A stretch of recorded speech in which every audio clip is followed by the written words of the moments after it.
Autrefois, j'ai fait quelques maquettes de canots à clin. Voilà par exemple un canot de Normandie. J'ai fait ici une prame norvégienne. Je pense que si on veut construire un canot à clin, il est bon en fait d'avoir quelques informations sur les vrais bateaux à clin.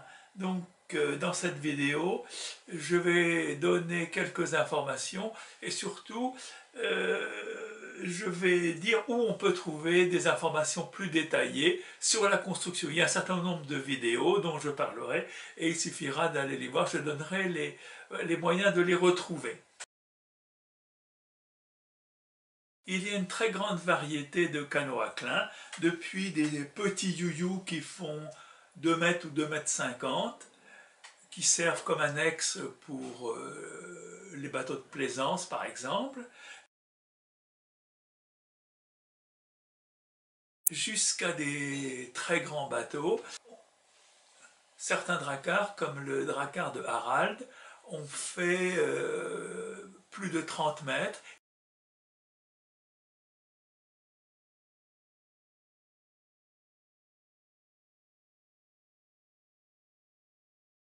Il y a eu également, à la fin du XVIIIe, des côtres de guerre, comme le Cerf, qui faisait également une trentaine de mètres.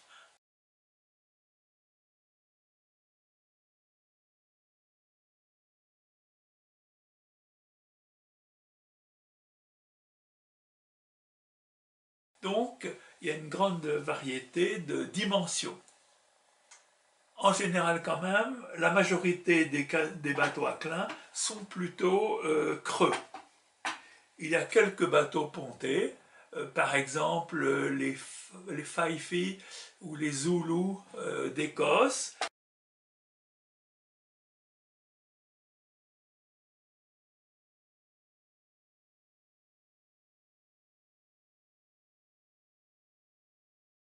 Ou bien comme certains haranguiers du Boulonnais par exemple, qui étaient pontés.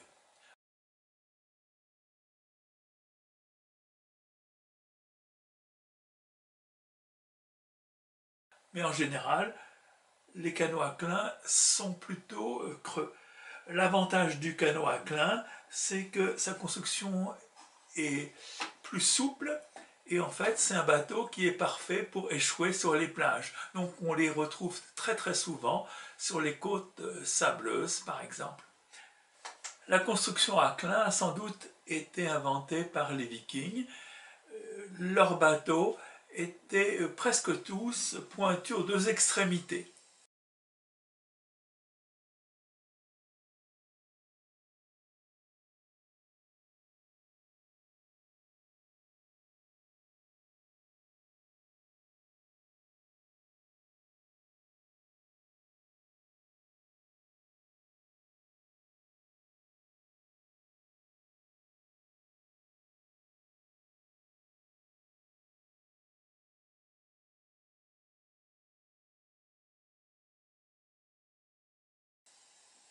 Mais à part les bateaux de Scandinavie ou du nord de l'Angleterre, la majorité quand même des bateaux à clin ont un tableau et une étrave. Il existe également des bateaux comme cette prame qui ont un tableau à l'arrière et un tableau à l'avant qu'on appelle en fait une marotte. Donc ça c'est une prame. C'est aussi une invention scandinave.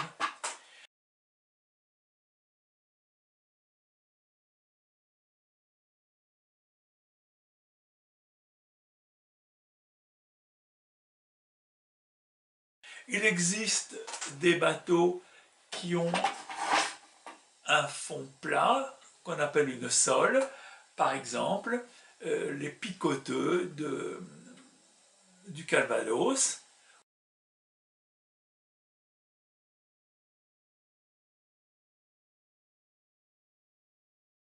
ou d'autres bateaux comme les cubs qu'on trouve dans des pays de la Baltique.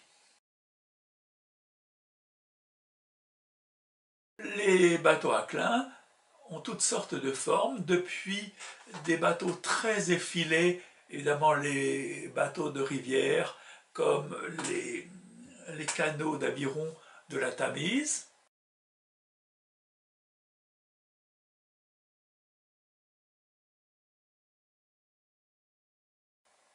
ou comme les gigs pilotes de Cornouailles ou des Scilly, donc qui sont des bateaux très très fins.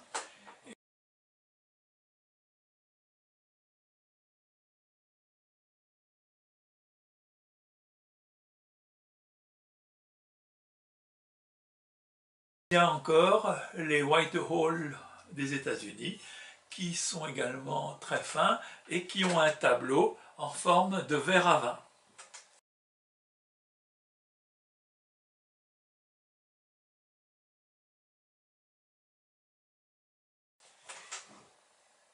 Il y a en revanche des bateaux qui sont très ronds à l'avant, comme les flobards, les bateaux de Berck et du Boulonnais. Signaler les coboles qui ont une forme très très particulière. Ce sont des bateaux du nord-est de l'Angleterre. Ils sont à clin. Ils ont généralement l'avant qui est plus profond que l'arrière.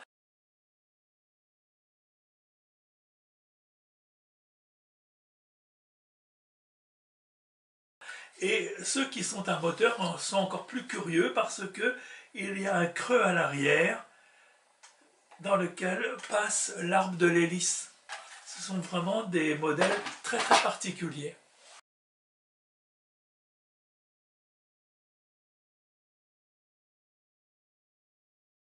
Donc on a une grande diversité, aussi bien de forme que de taille. En France, les bateaux à clin ne sont pas extrêmement répandus, à part simplement en Manche Est. Donc on a les bateaux du Boulonnais, les bateaux de Berck qui sont des bateaux à clin. Il y a les flobards, il y a les caïques de Haute-Normandie, on a les camins du Havre, les chaloupes du Calvados, comme les chaloupes de Courseulles ou d'Arromanches.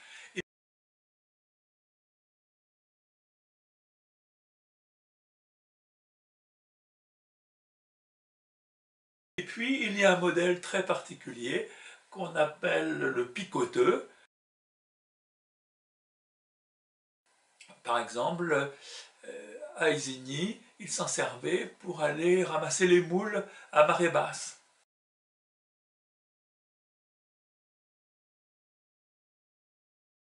Les picoteux, en fait, ont été construits jusque dans les années 60, mais alors c'était des beaucoup plus gros picoteux qui étaient faits à grand clin et qui étaient motorisés et qui étaient des véritables petits chalutiers.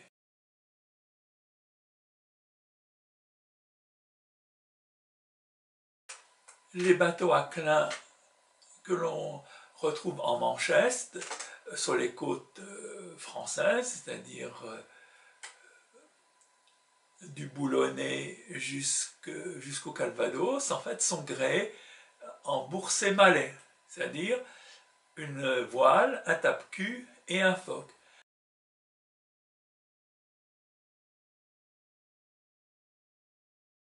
Et de l'autre côté de la Manche, on retrouve à peu près le même genre de gréement. Ce sont les lougres de Hastings.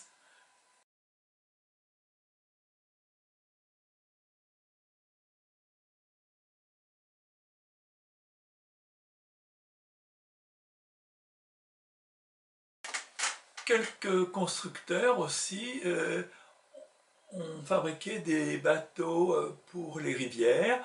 Par exemple, sur la Seine, il y avait le chantier Seller, ou même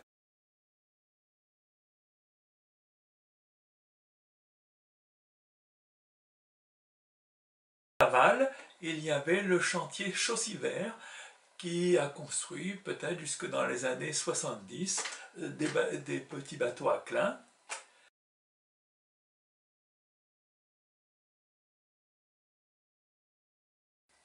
On peut aussi signaler les baleinières qui ont souvent été à clin, qui ont servi d'abord évidemment pour la pêche à la baleine. Par exemple, à New Bedford, il y a eu beaucoup de construction de très belles baleinières. Et puis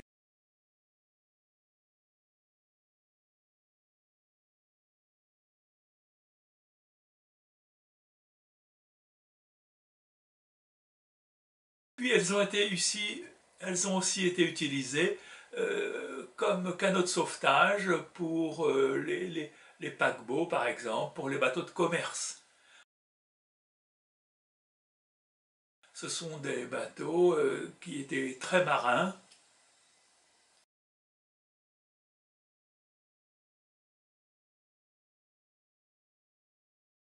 Il y a deux méthodes de construction principales.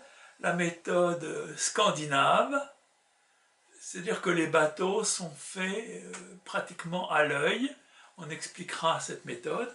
Et puis, il y a la méthode qu'on peut dire habituelle, où les bateaux sont faits sur des moules. Et dans ce cas-là, on peut faire éventuellement des séries de bateaux à peu près identiques. Alors que dans la méthode scandinave, il y a toujours une part de fluctuation. La technique habituelle pour construire un canot à clin, c'est sur une poutre en bois, on accroche déjà la quille. Alors généralement il y a des taquets pour ne pas l'endommager.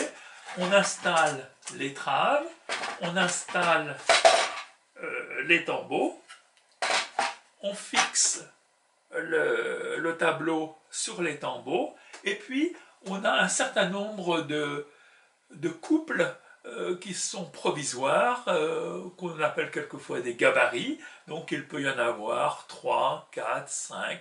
Si le bateau est long, il y en a plus. Pour les bateaux de travail, comme les picoteux, comme les caïques ou les bateaux de bergue, les flobards, etc., on peut éventuellement modifier la forme à partir des mêmes gabarits, suivant qu'on les écarte plus ou moins. Et ensuite, on met des lisses pour avoir la division des bordées, pour voir comment on va border.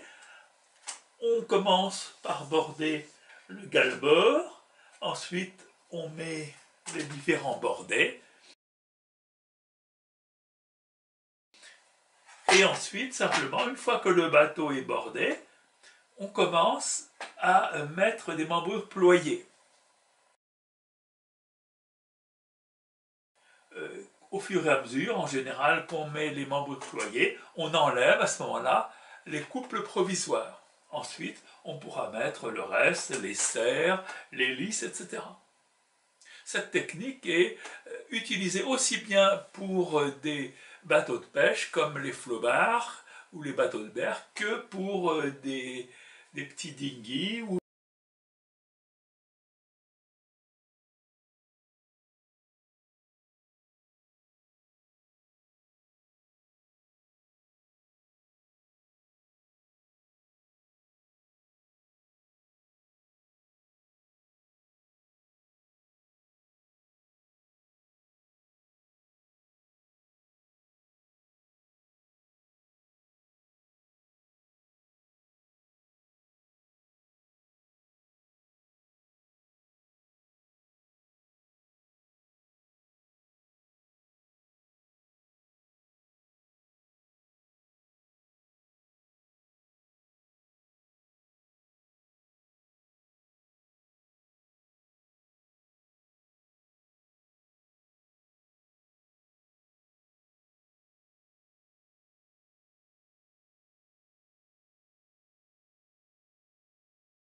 La construction sur moule permet de faire des bateaux identiques, qu'on appelle des monotypes, ou en anglais one design. Et on obtient donc ainsi des séries. par exemple, il y a les dinghies de 12 pieds qui ont été séries olympiques depuis le début du XXe siècle et qui sont encore construits maintenant. Donc ce sont des petits bateaux qui ont une seule voile et qui sont très sportifs.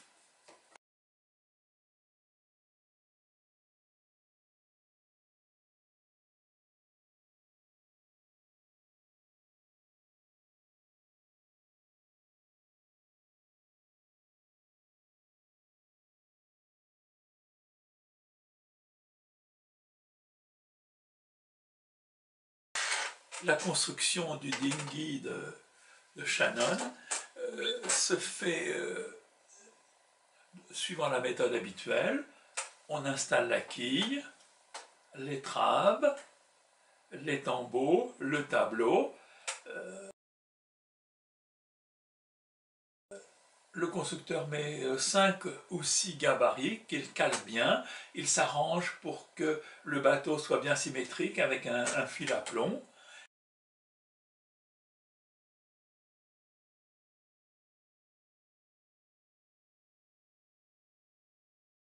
Et puis ensuite, il commence à mettre les différents clins.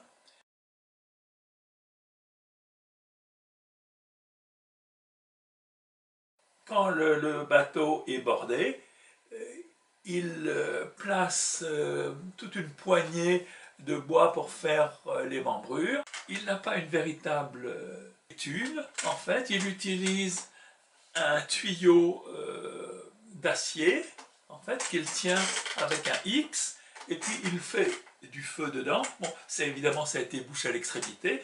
Il fait un feu avec du bois et puis avec du charbon ou de la tourbe. Il met de l'eau et puis il plonge ses membrures à l'intérieur. Et puis, ensuite, il les retire et puis il les met en place progressivement et il retire les gabarits.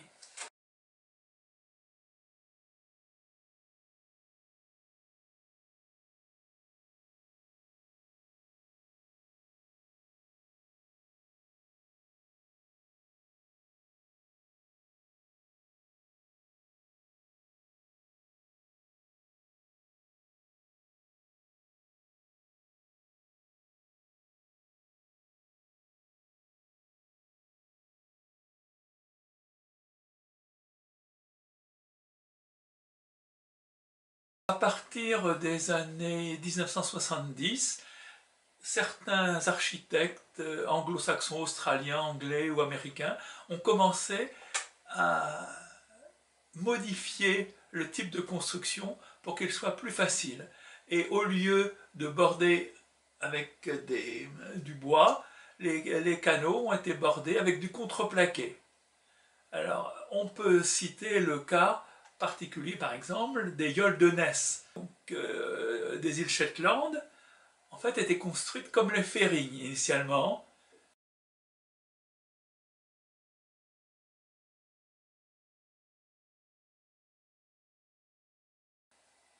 Et puis, à partir des années 70-80, on a commencé à les construire sur moule.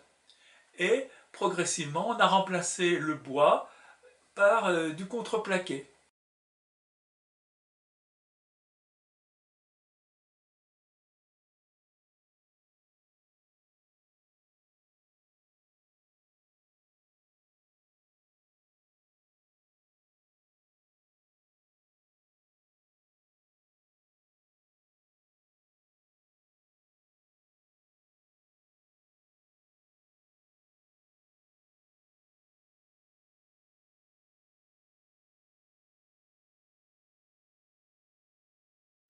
Dans les années 80, le Chasse-Marée a lancé le renouveau des bateaux voile-aviron. Et François Vivier a commencé à dessiner des bateaux d'abord qui ont été faits en petites lattes comme Faber par exemple. Ensuite, il a dessiné un bateau à clin, l'Illure. Alors l'ilure peut être fait soit dans des chantiers, soit il peut être vendu en kit. La construction moderne en clin de contreplaqué est particulièrement bien adaptée à la construction amateur.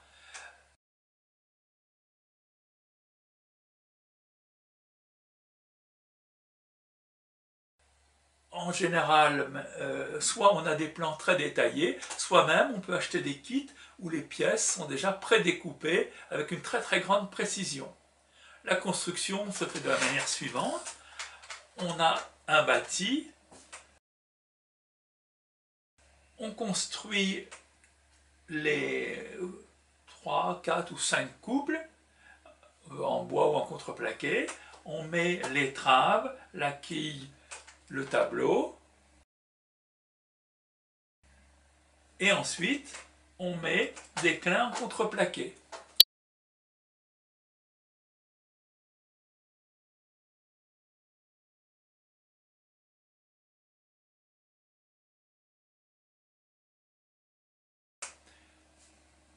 Au lieu de les riveter, ils sont généralement collés à l'époxy.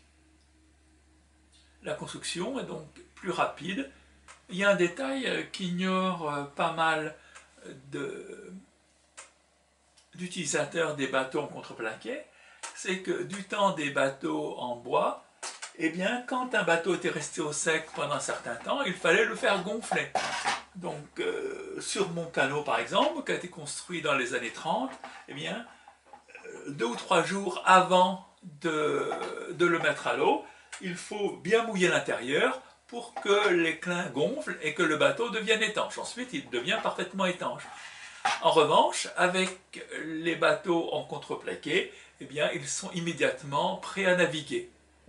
Ce type de construction, donc, est particulièrement bien adapté pour la construction amateur. Il y en a même qui font eux-mêmes leurs plans et ensuite construisent le bateau. On peut aller sur le site de Misanier-Lecton. On verra toutes les étapes très détaillées de la construction d'un bateau par un amateur qui dessine le plan et ensuite réalise son bateau et montre ses problèmes. C'est très intéressant.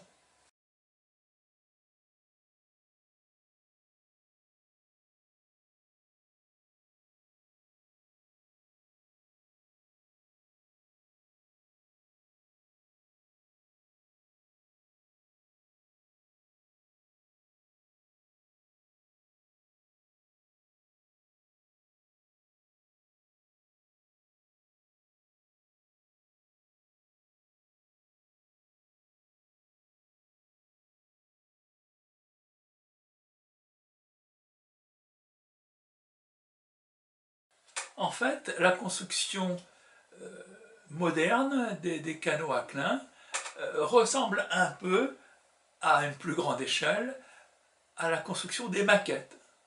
On procède un peu de la même manière.